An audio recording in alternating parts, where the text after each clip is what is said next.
नमस्कार दोस्तों, हिंदी पाठशाला में आपका स्वागत है। मैं यूपीएसआई में जो 40 क्वेश्चन हिंदी के आते हैं उसमें से भी जो साहित्य के प्रश्न आते हैं उसका एक सीरीज करा रही थी, जिसका आज 10वां क्लास है। 9 क्लास में पहले कर दी थी और 2 दिन से वीडियो नहीं आने का रीज़न यह था कि मेरी तबीयत बहुत ज़्यादा ख़राब हो गई थी। इस वजह से 2 दिन से वीडियो नहीं आ पा रही थी, तो मैं आज से वीडियो रिकॉर्ड करना शुरू की हूँ और आज से अपलोड भी होगी और आज से ही कंटिन्यू चलेगी। बीच में कोई बाधा ना आए, भगवान ऐसा करे। और इसके लिए मैं माफ़ी चाहूँगी।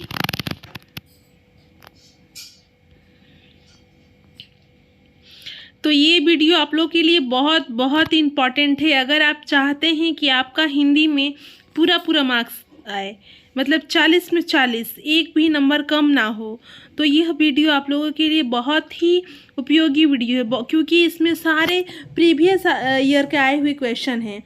कोई 2021 में आया है, कोई 2024 का जो यूपी पुलिस कांस्टेबल की परीक्षा हुई है उसमें आया है, कोई 2017 का, मतलब सारा क्वेश्चन आया हुआ है। अगर आपको विश्वास नहीं है तो मैं एक शॉर्ट्स डाल दूंगी। आज मैं यह वीडियो अपलोड करने के बाद एक शॉर्ट्स में फ़ोटो क्लिक करके मैं बता दूंगी कि देख लीजिए सारा क्वेश्चन आया हुआ है। इसीलिए आपको यह क्वेश्चन याद करना बहुत ही ज़रूरी हो जाएगा। तो बिना बात किए हुए यह क्वेश्चन को हम लोग शुरू करते हैं आज का सीरीज़ को। तो पहला क्वेश्चन है आज का 149। क्वेश्चन है मैथिल भाषा के प्रसिद्ध कवि कौन है? मैथिली भाषा के प्रसिद्ध कवि कौन है? तो आप लोग बताइए, मैथिली भाषा के प्रसिद्ध कवि क्या जायसी हैं? ऑप्शन बी में है विद्यापति, बिहारी लाल, तुलसीदास। तो मैथिली भाषा के प्रसिद्ध कवि किसे माना जाता है? तो ऑप्शन बी हो जाएगा। ऑप्शन बी हो जाएगा। किसे माना जाता है? तो विद्यापति को। मैथिली भाषा के प्रसिद्ध कवि विद्यापति को। मैथिल कोकिल के नाम से भी विद्यापति को जाना जाता है। ठीक है, देखिए यहाँ पे विद्यापति मैथिली भाषा के प्रसिद्ध कवि हैं। उन्होंने मैथिल कवि कोकिल के नाम से भी जाना जाता है उन्हें। ठीक है, मैथिल कोकिल के नाम से किसे जाना जाता है? तो विद्यापति जी को। ठीक है, निम्नलिखित में से संत कबीर की कृति कौन सी है?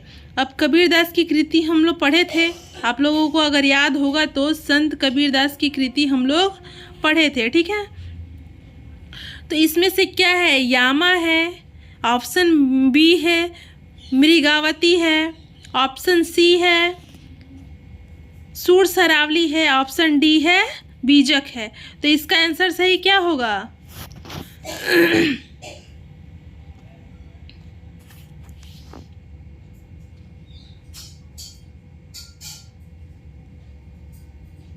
इसका सही आंसर क्या होगा?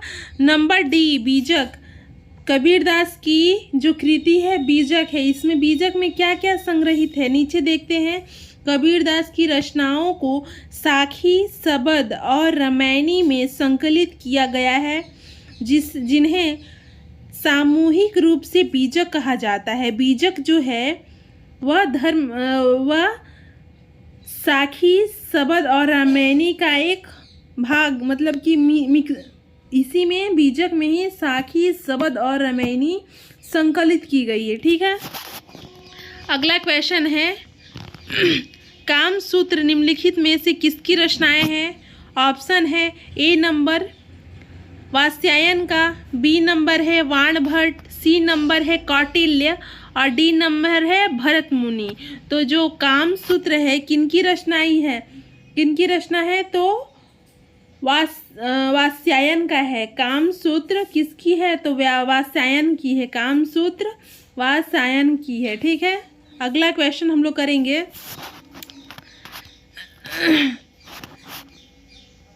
हिंदी साहित्य के लिए प्रथम व्यास सम्मान किन्हें दिया गया था? तो हिंदी साहित्य के लिए प्रथम व्यास सम्मान, हिंदी साहित्य के लिए प्रथम व्यास सम्मान किन्हें प्राप्त हुआ था?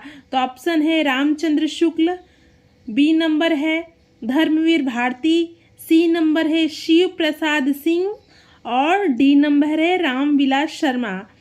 तो व्यास सम्मान के लिए किसको व्यास सम्मान सबसे पहले किसे दिया गया था? तो डी नंबर क्या हो जाएगा? रामविलास शर्मा। डी नंबर हो जाएगा रामविलास शर्मा। ठीक है, अगला क्वेश्चन हम लोग देखते हैं। कीर्तिलता किस भाषा की कीर्तिलता किस भाषा की रचना है? तो मगही है, B number Maithili, C number Apabhramsha, D number Khadi Boli. तो कीर्तिलता किसकी है? तो कीर्तिलता की भाषा क्या है? अपभ्रंश है। कीर्तिलता अपभ्रंश में लिखी गई है। कीर्तिलता किसकी है? विद्यापति जी की है। देखिए कीर्तिलता कवि, देखिए यहाँ से कीर्तिलता कवि किसका है? कीर्तिलता कवि विद्यापति की रचना है, जिसकी रचना उन्हें अवहट अपभ्रंश का एक रूप भाषा में की थी। कीर्तिलता कवि विद्यापति की रचना है, जिसकी रचना उन्होंने अवहट अपभ्रंश भाषा का एक रूप है भाषा में की थी। अगला है माफी चाहूँगी, केंद्रीय हिंदी निदेशालय की पत्रिका का नाम क्या है? केंद्रीय हिंदी निर्देशालय, केंद्रीय हिंदी निर्देशालय की पत्रिका का नाम क्या है? तो केंद्रीय हिंदी निर्देशालय की पत्रिका का नाम क्या है? पहला ऑप्शन है बहुवचन, द्वितीय ऑप्शन है भारतीय संस्कृति, तृतीय ऑप्शन है गंगनाचल और चतुर्थ है भाषा। तो इसका आंसर सही क्या होगा? भाषा। केंद्रीय हिंदी निदेशालय की पत्रिका का नाम है तो भाषा पत्रिका का नाम है। नेक्स्ट क्वेश्चन हम लोग देखेंगे। मैंने आहुति बनकर देखा, यह प्रेम यज्ञ की ज्वाला है। यह उक्ति किसकी है?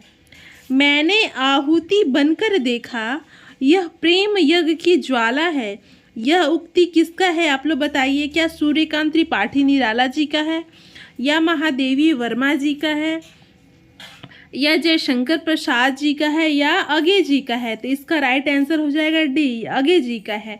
मैंने आहुति बनकर देखा, यह प्रेम यज्ञ का ज्वाला है। यह किसका है? अगे जी का है। ठीक है, अगे जी का पूरा नाम क्या है? सच्चिदानंद हीरानंद वात्स्यायन अगे। ठीक है, अगला क्वेश्चन हम लोग करेंगे। बात बोलेगी की रचना कौन है? बात बोलेगी की रचना शमशेर बहादुर सिंह है, कुंवर नारायण है, सूर्यकांत त्रिपाठी निराला जी है, या रघुवर सहाय जी है? तो इसका आंसर आप लोग बताइए। बात बोलेगी की किसकी रचना है? तो शमशेर बहादुर सिंह की है रचना। ए नंबर हो जाएगा, शमशेर बहादुर सिंह की रचना है। ए नंबर शमशेर बहादुर सिंह की रचना है। ठीक है, अगला हम लोग करेंगे। रिपीट हो गया है क्वेश्चन। अच्छा, क्वेश्चन रिपीट हो गया है, कोई बात नहीं। खुदा बख्श पुस्तकालय कहाँ स्थित है? खुदा बख्श पुस्तकालय कहाँ स्थित है? यह एक पुस्तकालय है जहाँ पुस्तक रखी जाती है। ठीक है, तो ऑप्शन है जयपुर, अलीगढ़, थर्ड ऑप्शन है पटना और फोर्थ है आगरा। तो इसका सही आंसर हो जाएगा क्या है? इसका सही आंसर हो जाएगा पटना। खुदा बख्श कहाँ का है? पटना का है। खुदा बख्श पटना का है पुस्तकालय। ठीक है, अगला क्वेश्चन हम लोग करेंगे। इनमें से किसे कवियों में राजकुमार के रूप में जाना जाता है? अब इनमें से कवियों में राजकुमार किसे जाना जाता है? तो ए नंबर ऑप्शन है जगनीक, बी नंबर है जयदेव, सी नंबर है अमीर खुसरो और डी नंबर है विद्यापति। तो इनमें से किसे कवियों में राजकुमार के नाम से जाना जाता है? तो सी नंबर किसका है? अमीर खुसरो को। अमीर खुसरो को कवियों में राजकुमार के नाम से जाना जाता है। अगला करेंगे हम लोग। साधारणीकरण की व्याख्या में मधुमती की भूमिका की परिकल्पना किस विद्वान की है? साधारणीकरण की व्याख्या में मधुमती की भूमिका की परिकल्पना किस विद्वान की है?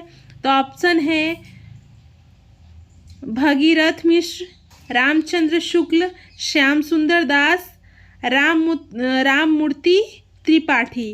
तो इसका सही आंसर हो जाएगा श्याम सुंदर दास, ऑप्शन सी श्याम सुंदर दास। अगला करेंगे हम लोग 160 क्वेश्चन नंबर है। मैं नीर भरी दुख की बदली, यह काव्य पंक्ति किनकी है? मैं नीर भरी दुख की बदली, यह काव्य पंक्ति किसकी है? तो पहला ऑप्शन हो जाएगा गजानंद माधव मुक्तिबोध जी की, दूसरा है सुमित्रानंदन पंत की, तीसरा है महादेवी वर्मा की और चौथा है सूर्यकांत त्रिपाठी निराला की। तो जो मैं नीर भरी दुख की बदली, यह पंक्ति किसका है? तो महादेवी वर्मा का है। सी नंबर ऑप्शन हो जाएगा महादेवी वर्मा का है। यह काव्य पंक्ति छायावाद की प्रसिद्ध कवित्री महादेवी वर्मा का है। अब एक क्वेश्चन यहाँ से बनता है कि महादेवी वर्मा किस काल की कवित्री थी? तो हम लोग बता सकते हैं छायावाद की थी। ठीक है, अगला क्वेश्चन करते हैं हम लोग। मीराबाई के पद राजस्थानी भाषा की किस बोली में लिखी गई थी? तो जो मीराबाई की जो पद थी वह किस भाषा में थी? तो राजस्थानी थी, पर उसकी बोली क्या थी? तो ऑप्शन है मालवी, 2 नंबर है जयपुरी, 3 नंबर है मेवाती, 4 नंबर है मारवाड़ी। तो ऑप्शन सी डी हो जाएगा मारवाड़ी, ऑप्शन डी हो जाएगा मारवाड़ी। ठीक है, मीराबाई के पद मुख्य रूप से राजस्थानी की मारवाड़ी बोली में लिखे गए हैं, जिन्हें ब्रज भाषा का भी प्रभाव है। इसमें जो मीराबाई लिखी थी उसमें ब्रज भाषा का भी कुछ कुछ प्रभाव देखने को मिलता है। अगला क्वेश्चन हम लोग करेंगे। रामचंद्र शुक्ल ने हिंदी साहित्य का प्रथम महाकाव्य इनमें से किसे माना है? तो रामचंद्र शुक्ल ने हिंदी साहित्य का प्रथम महाकाव्य क्या पृथ्वीराज रासो को माना है, या पृथ्वीराज विजय को माना है, या रामचरितमानस को, या विशलदेव रासो को? तो रामचंद्र शुक्ल ने हिंदी साहित्य का प्रथम महाकाव्य किसको माना है? तो पृथ्वीराज रासो को। आंसर बी हो जाएगा पृथ्वीराज रासो को। ठीक है, अगला हम लोग देखते हैं मुल्ला दाऊद कृत लोर कहाँ की भाषा इसमें से कौन सी है? मुल्ला दाऊद कृत लोर कहाँ की भाषा इनमें से कौन सी है? तो ब्रज भाषा है, अवधी भाषा है, अपभ्रंश भाषा है, या राजस्थानी भाषा है? इसका आंसर सही आंसर हो जाएगा अवधी भाषा, ऑप्शन सी हो जाएगा अवधी भाषा। ठीक है, अगला हम लोग करते हैं रश्मि रथी इनमें से किसके जीवन पर केंद्रीय कृति है? रश्मि रथी इनमें से किसके जीवन पर केंद्रीय कृति है? राम के जीवन पर, कृष्ण के जीवन पर, या कर्ण के जीवन पर, या अर्जुन के जीवन पर? तो सही आंसर हो जाएगा सी नंबर कर्ण के जीवन पर। जो रश्मि रथी है वह कर्ण के जीवन पर केंद्रित कृति है। देखिए, रामधारी सिंह दिनकर द्वारा रचित काव्य रश्मि रथी महाभारत के मुख्य पात्र कर्ण के जीवन पर केंद्रित है। अब जो बच्चे महाभारत देखे होंगे उनको यह पता होगा कि महाभारत में कर्ण की कितनी बड़ी भूमिका है, और मैं आशा करती हूँ कि जो भी बच्चे हैं ऐसे में कोई नहीं है जो महाभारत नहीं देखा होगा। इनमें से 84 सिद्ध में प्रथम सिद्ध कौन है? ऑप्शन है सबरपा, लुईपा, सेकंड ऑप्शन है सरहप्पा। तो 84 सिद्धों में सबसे प्रमुख सिद्ध कौन है? तो ऑप्शन सी हो जाएगा कौन? सरहप्पा। 84 सिद्ध में सबसे प्रथम सिद्ध कौन है? सरहप्पा। ठीक है, अगला क्वेश्चन है वैदेही वनवास किसकी रचना है? तो ऑप्शन है अयोध्या सिंह उपाध्याय हरिऔध, बी नंबर मैथिली शरण गुप्त, सी नंबर रामधारी सिंह दिनकर और डी नंबर श्रीधर पाठक। तो तो वैदेही वनवास किसकी है? तो पहला ऑप्शन हो जाएगा अयोध्या सिंह उपाध्याय हरिऔध। 1 नंबर हो जाएगा अयोध्या सिंह उपाध्याय हरिऔध।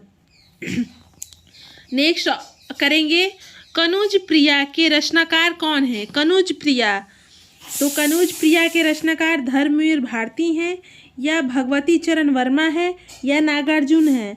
तो कनौज प्रिया के रचनाकार धर्मवीर भारती हैं। ठीक है, अगला क्वेश्चन हम लोग करेंगे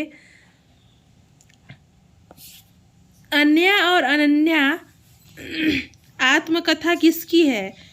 पहला ऑप्शन है मनु भंडारी, दूसरा है प्रभा खेतन, तीसरा है सुषमा वेदी, चौथा है उषा प्रिवाद।